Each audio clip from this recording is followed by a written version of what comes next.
Bonsoir et bienvenue à l'actualité du ciel. Que Dieu vous bénisse. Je crois que ces nouvelles que vous recevez quotidiennement sont en train de changer le cours de votre marche avec le Seigneur. Nous poursuivons l'enseignement sur la grâce, l'épargne de Dieu. Et aujourd'hui, nous allons méditer dans Hébreux chapitre 4. Hébreux chapitre 4, le verset 16. Il est écrit: Approchons-nous donc avec assurance du trône de la grâce, afin d'obtenir miséricorde et de trouver grâce pour être secourus dans nos besoins. Approchons-nous donc du trône de la grâce. Approchons-nous donc avec assurance du trône de la grâce, avec confiance du trône de la grâce. Voyez-vous, les gens vont toujours vous inviter à venir vers Christ, mais ils retirent l'assurance qu'il y a en Christ. Ils retirent la confiance qu'il y a en Christ. Et ils veulent vous donner un Jésus sans confiance. Ils veulent vous donner une grâce sans confiance. Ils veulent vous donner un salut sans confiance. Or, que dit la Bible? Durant 2 jours, nous avons appris des merveilles sur la grâce.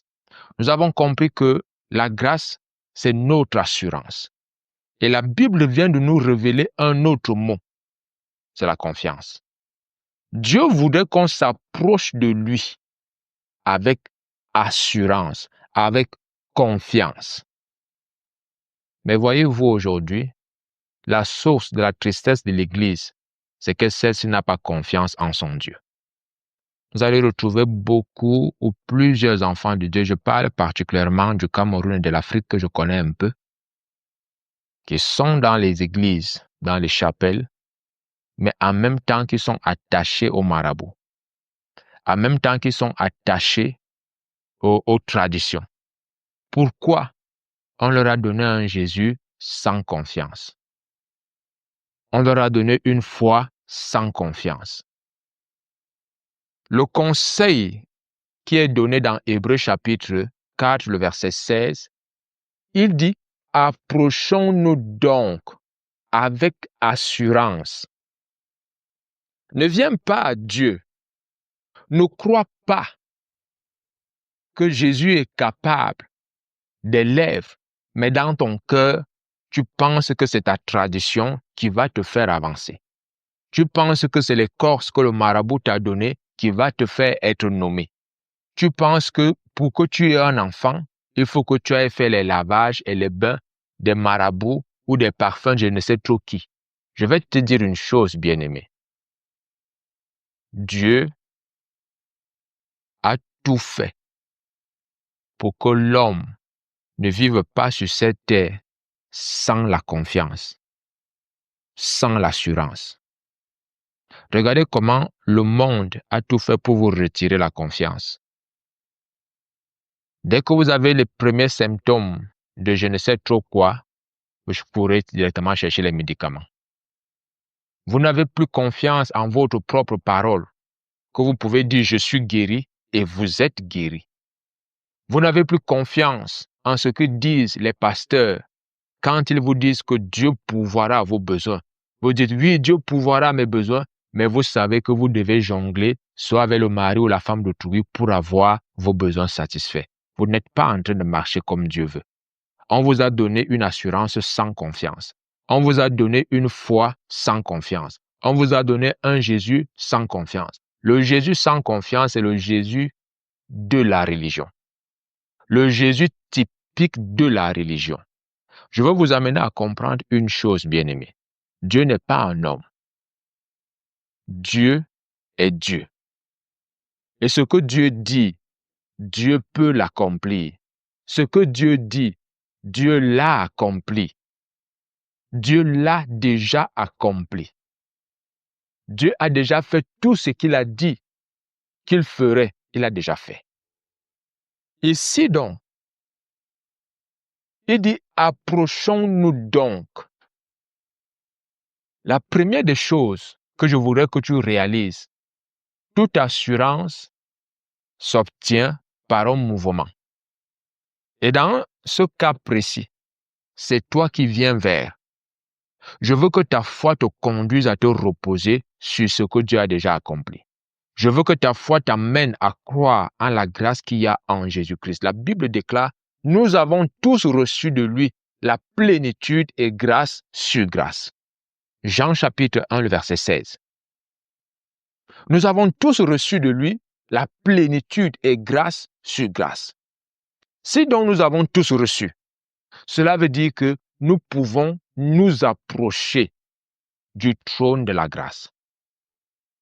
Vous savez, aujourd'hui, les hommes font tout pour que vous ne vous approchiez pas. On veut que vous restiez à distance.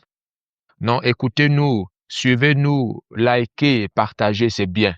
Mais allez lire la Bible. Vous ne serez jamais plus proche de Dieu que lorsque vous allez acheter une Bible. Et j'aime à le dire, en version papier. Une Bible en version papier est plus efficace qu'une Bible dans le téléphone ou le iPad. Ayez une Bible en version papier et lisez-la chaque jour. La vie va sortir de ce livre par la grâce de Dieu. Et cette vie va impacter et changer tout votre parcours. Si vous ne lisez pas la Bible, comment est-ce que vous allez vous approcher de Dieu? En vous approchant de Dieu, cela signifie de fait que vous vous éloignez d'autre chose. Si vous devez vous approcher, vous devez donc vous éloigner d'abord de là où vous êtes. Vous devez abandonner tout ce qu'on vous a enseigné sur la foi, sur la grâce. Si on vous a dit vous êtes sauvé par la grâce, mais en même temps on vous dit écoutez, si vous ne faites pas ça, vous irez en enfer. Non. Vous devez vous éloigner de ces préceptes qui reposent sur les principes élémentaires du monde. Ne touche pas, ne fais pas, ne monte pas, ne descends pas. En suivant cela, vous n'êtes pas en train de marcher dans la grâce de Dieu. Vous n'êtes pas en train de marcher dans la grâce de Dieu. Dieu a prévu que tu expérimentes la liberté. Et tu ne peux pas être libre si tu ne quittes pas tes positions. Si tu ne quittes pas ton assurance. Voyez-vous, voici une histoire dans la Bible. Je parle de s'approcher. Il y a un homme, vous connaissez l'histoire dans Luc chapitre 18, du verset 18 au verset 23. Ce jeune homme riche, il vient vers Jésus et lui dit, « Oh bon maître, que dois-je faire pour hériter la vie éternelle? » Jésus lui dit, « Pourquoi tu m'appelles bon? Il n'y a de bon que Dieu. » Lorsque quelqu'un demande, qu'est-ce que je dois faire pour mériter la vie éternelle, pour avoir la vie éternelle, c'est qu'il veut mériter quelque chose. Et donc, il voulait dire à Dieu, écoute, tu as sauvé les autres par grâce, mais moi, je mérite d'être sauvé. Et lorsque vous vous approchez de Dieu dans cette attitude de mérite, dans cette attitude où vous mettez de côté la grâce de Dieu, il y a dans votre esprit la fraude. Il y a dans votre esprit la fraude. Vous refusez que la grâce de Dieu accomplisse tout ce pourquoi elle est sortie et venue dans votre vie. N'acceptez pas ce Jésus sans confiance qu'on vous donne dans les assemblées. Ce Jésus qu'on vous donne dans les assemblées, mais qui ne peut même pas vous guérir, qui ne peut même pas vous orienter, qui ne peut même pas vous rassurer. Vous avez toujours peur de votre village plus que par le passé. Comment se fait-il que quand tu n'as pas Jésus, tu vis, tu peux dormir la nuit. Mais dès que tu as Jésus-Christ, dès que tu entends les cafards, tu ne dors plus. Tu entends les souris, c'est les démons. Tu entends les moustiques, c'est les démons. Bien-aimés, êtes-vous vraiment sûr que c'est le bon Jésus que vous avez reçu? Parce que le bon Jésus ne fait pas du moustique votre démon. Nous sommes en zone tropicale. Naturellement, on aura des moustiques. Naturellement, on aura des moustiques. Si vous êtes dans une promiscuité qui n'a pas de nom, naturellement, il y aura des souris, des cafards, et ainsi de suite. Vous devez apprendre à reconnaître ce que Dieu a enseigné. Approchons-nous. Cela signifie qu'on doit s'éloigner. Le jeune homme, lui, s'est approché de Dieu physiquement, mais dans son cœur, il ne s'est jamais éloigné de ses valeurs. Pour lui, il mérite d'être sauvé. Pour lui, il mérite d'être sauvé. Donc, lorsqu'il vient voir Jésus, il dit, qu'est-ce que je dois faire? Parce qu'il y a déjà un certain nombre de choses que j'ai fait et que j'ai déjà eu à faire. Je veux savoir s'il y a de nouvelles choses que je dois faire.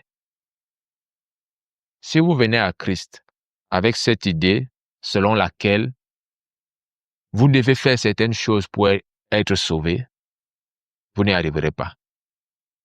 Voyez-vous, il dit à Jésus, qu'est-ce que je dois faire pour être sauvé? Jésus lui dit, honore ton père et ta mère, fais du bien aux gens, fais ceci. Il dit, non, j'ai à faire tout ça. Qu'est-ce qui me manque? Il est quand même audacieux. C'est-à-dire, il veut dire à Jésus, j'ai déjà accompli tout ce que dit la Bible. Maintenant, il me manque quoi? En cette époque, la Bible, c'était l'Ancien Testament. Donc, pour lui, il disait à Jésus, j'ai fait tout ce que la Torah me demande de faire.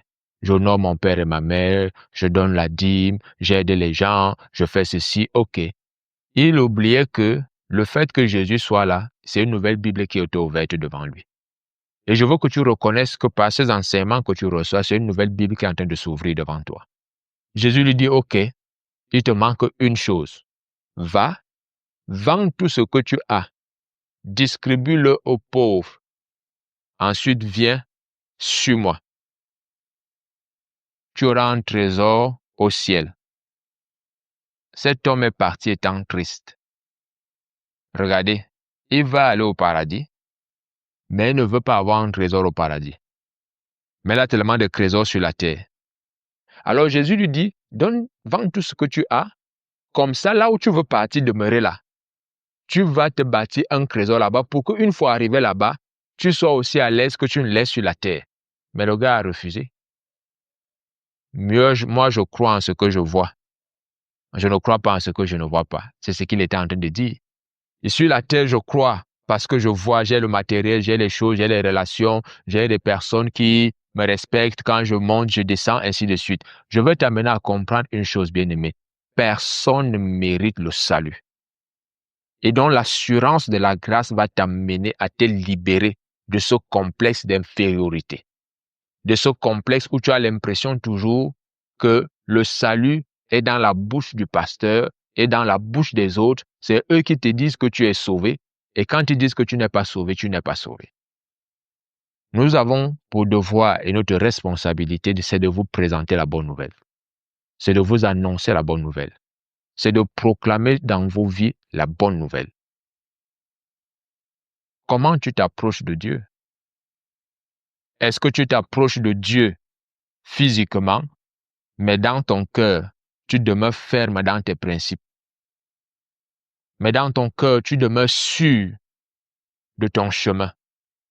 La Bible déclare que telle voie paraît droite à un homme, mais son issue, c'est la mort.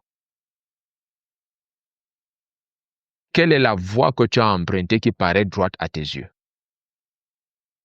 Il y a des personnes qui disent, non, pasteur, moi je ne fais pas ci, je ne fais pas ça, je ne fais pas ci, je ne fais pas ça. Donc, je suis mieux que toi. Je vais vous dire une chose. Vous ne trouverez aucun serviteur de Dieu dans la Bible, excepté Jésus, qui est Dieu. Je peux encore nommer Joseph. Mais jusqu'ici, là, je cherche dans mon esprit, je ne trouve pas. Parce que si j'enlève Jésus, si j'enlève Joseph, peut-être Philippe, Étienne, peut-être Jean, on les compte au bout des doigts. Des serviteurs de Dieu dans la vie desquels on ne retrouve pas de griefs.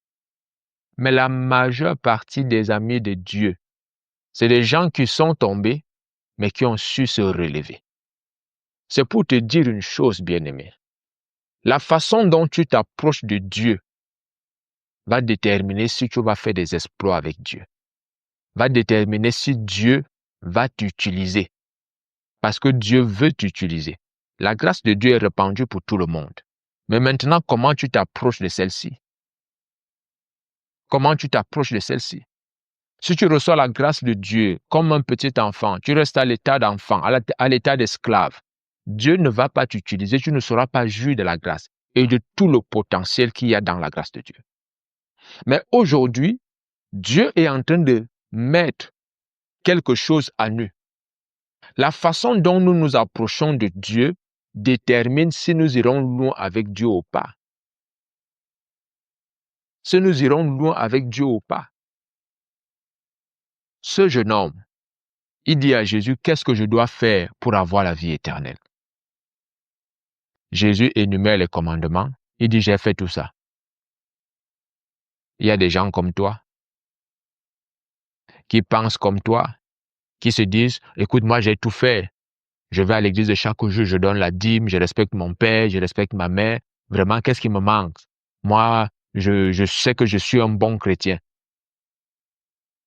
Donc, à cause de ça, je mérite. Bien-aimé, je vais te dire une chose. Il te manque encore une chose. Quitte la fraude qu'il y a dans ton esprit et reconnais que c'est la grâce de Dieu qui t'introduit dans sa gloire.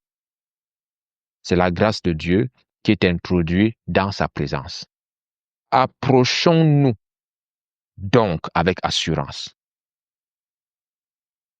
Cet homme s'est approché.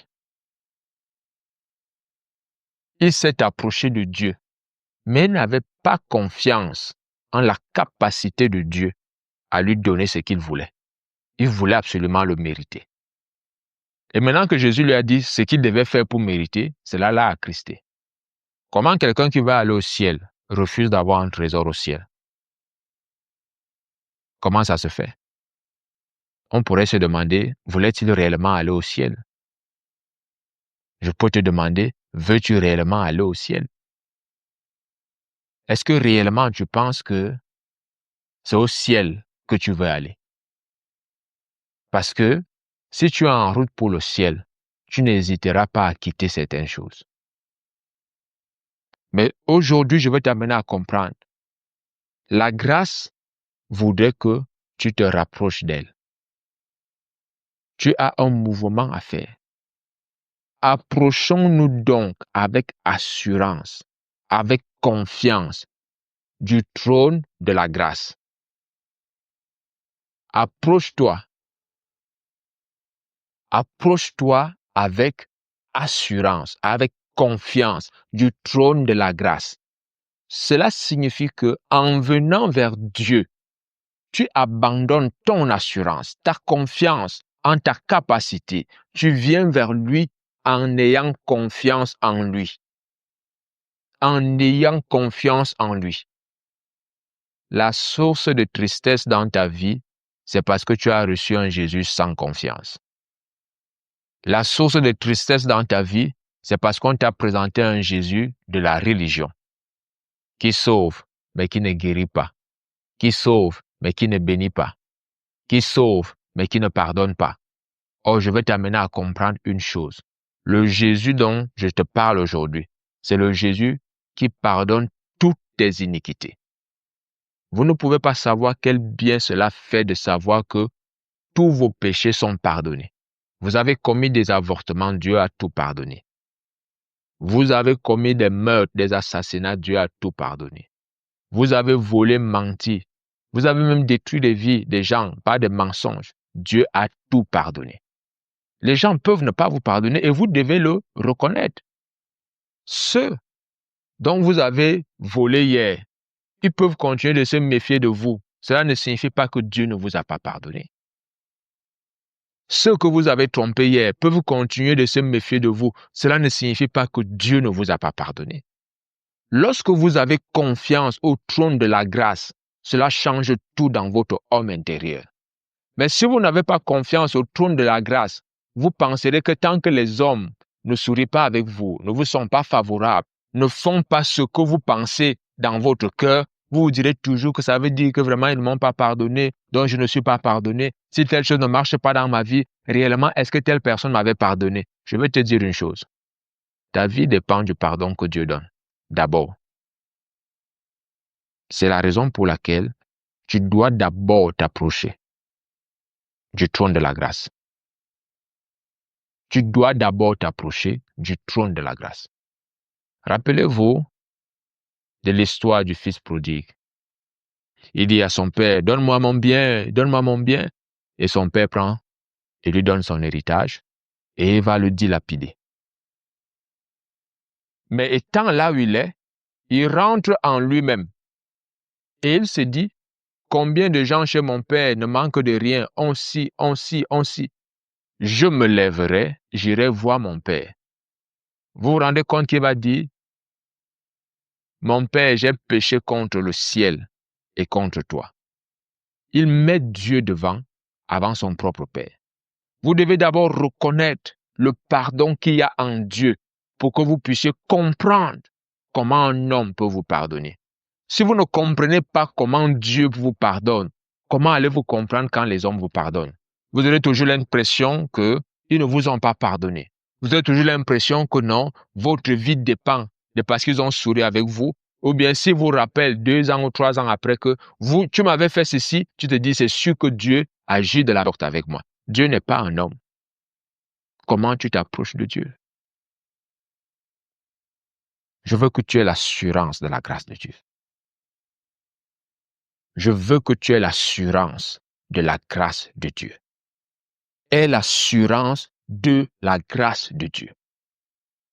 La Bible déclare, approchons-nous donc avec assurance, avec confiance. Lorsque je viens à Christ, j'ai confiance que tous mes péchés, même ce que les hommes n'arrivent pas à me pardonner, j'ai confiance que lui, Dieu, me pardonne de tout. C'est ça mon assurance. Ce n'est pas parce qu'un homme n'arrive pas à te pardonner que cela signifie que Dieu ne peut pas te pardonner. Ce n'est pas parce que les hommes t'ont exclu de leur synagogue que cela signifie que Dieu t'a exclu du royaume des cieux. Ce n'est pas parce que les hommes ne t'acceptent plus chez eux que cela signifie que les bras de Dieu te sont maintenant fermés. Non, Dieu a toujours les bras grands ouverts. Venez à moi, vous tous qui êtes fatigués et chargés, et je vous donnerai du repos. Et tu peux venir à Dieu aujourd'hui. Tu peux t'approcher de ce Dieu avec assurance, avec confiance, qu'il te libère de cette culpabilité, qu'il te libère de ce péché qui t'a longtemps obsédé, de cette faiblesse qui sans cesse t'humilie. Dieu en est capable. Dieu en est capable. Dieu en est capable. Approche-toi avec assurance, avec confiance du trône de la grâce. J'y arrive. Du trône de la grâce. Actuellement, est-ce que tu sais que le trône de Dieu, c'est le trône de la grâce? Le trône de la justice arrive. Le trône du jugement arrive. Il a dit aux apôtres que quand je reviendrai et que je viendrai juger la terre, vous serez assis sur 12 trônes avec moi pour juger. Mais pour le moment, toute la terre peut s'approcher du trône de la grâce parce qu'il n'en existe qu'un seul. Il n'en existe qu'un seul.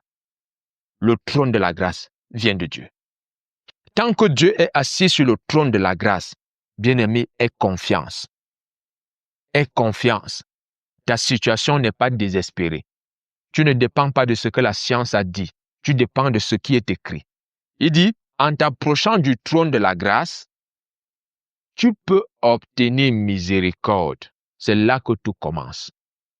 La grâce de Dieu t'introduit dans la miséricorde, le pardon. Dieu efface. Dieu efface l'acte dont les ordonnances te condamnaient. Dieu efface. Dans Colossiens, il dit qu'il a effacé. Donc c'est déjà fait. Il a effacé l'acte dont les ordonnances te condamnaient. Quels que soient les actes mystiques qui ont été pris sur ta vie, sur la vie de tes parents, sur la vie de tes frères et sœurs, et même sur la vie du don ou du ministère que Dieu t'a appelé à exercer, je veux que tu saches une chose. Christ a effacé cet acte-là. Il n'existe plus. Si tu rencontres des obstacles, des difficultés, c'est le parcours normal. N'aie pas les regards sur Satan et les regards sur la grâce. Approche-toi du trône de la grâce. Proclame qui tu es. Proclame ce que tu as. Proclame ce que tu vis en Christ. Voilà ce que tu dois faire. Proclamer la parole de Dieu. Voilà ce que tu as à faire. Approchons-nous donc avec assurance du trône de la grâce. afin d'obtenir miséricorde. Afin d'obtenir miséricorde et de trouver grâce. Et de trouver grâce. La grâce se trouve au pied du trône de la grâce. Et aujourd'hui, tu peux t'approcher du trône de la grâce. Et aujourd'hui, tu peux venir devant le trône de la grâce. Voyez-vous ce qui est... Le verset finit en disant, pour être secouru dans nos besoins. Si tu as besoin d'être secouru, approche-toi du trône de la grâce. Approche-toi du trône de la grâce. Si tu veux être secouru, approche-toi du trône de la grâce. Parce que cela est encore disponible. Ne viens pas comme ce jeune homme riche qui veut mériter. Heureux l'homme dont l'Éternel n'impute pas d'iniquité, dans l'esprit duquel il n'y a pas de fraude. Heureux cet homme. Tous ceux qui veulent frauder le salut sont toujours malheureux. Tous ceux qui veulent frauder le salut sont toujours malheureux. Bien-aimé, aie l'assurance qu'en venant à Christ, tu ne seras pas couvert de honte.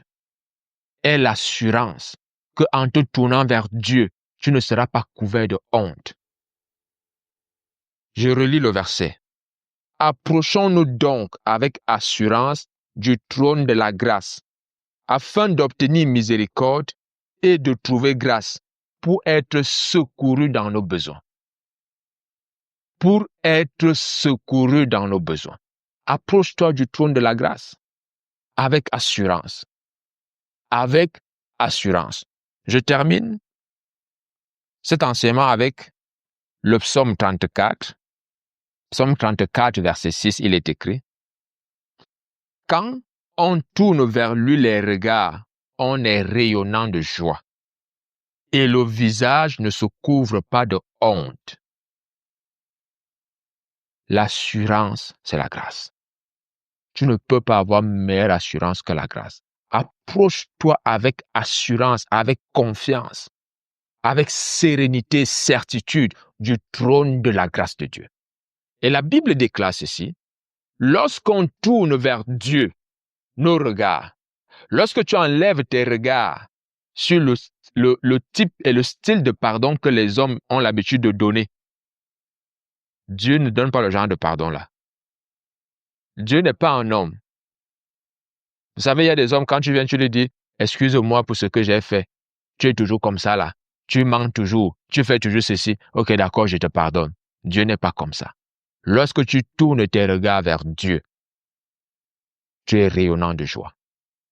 Et je prie et je déclare que dès ce jour, parce que tu te tournes complètement vers Dieu, tu détournes tes regards sur le moi, tu détournes tes regards sur ta capacité, tu détournes tes regards sur l'endroit où tu te trouves actuellement et tu les fixes sur Dieu. Tu t'approches du trône de la grâce ayant les regards sur Dieu, c'est-à-dire avec confiance. C'est ça, tourner les regards vers Dieu, avec assurance. Lorsque tu le fais, je déclare que ton visage est rayonnant de joie. Dès ce jour, ton visage se couvre de joie. La Bible déclare que et le visage ne se couvre pas de honte. Je prie et je déclare sur ta vie. Toi dont le visage était couvert de honte, parce que tu avais reçu un Jésus sans confiance. Par cet enseignement, tu reçois le Dieu de la Bible. Tu reçois le Dieu créateur du ciel et de la terre, Jésus-Christ de Nazareth. Et il t'a franchi de tout fardeau. Il te libère de toute culpabilité. La grâce et la faveur de Dieu te couvrent maintenant de joie au nom de Jésus. La grâce et la faveur de Dieu te couvrent maintenant de joie au nom puissant de Jésus. La Bible déclare que lorsqu'on tourne vers lui les regards, on est rayonnant de joie. Parce qu'aujourd'hui, tu tournes tes regards vers Dieu. Je déclare la joie sur ta vie. Je déclare la joie sur ta maison. Je déclare la joie dans ta vie cette année, au nom de Jésus-Christ. Que l'Éternel te bénisse.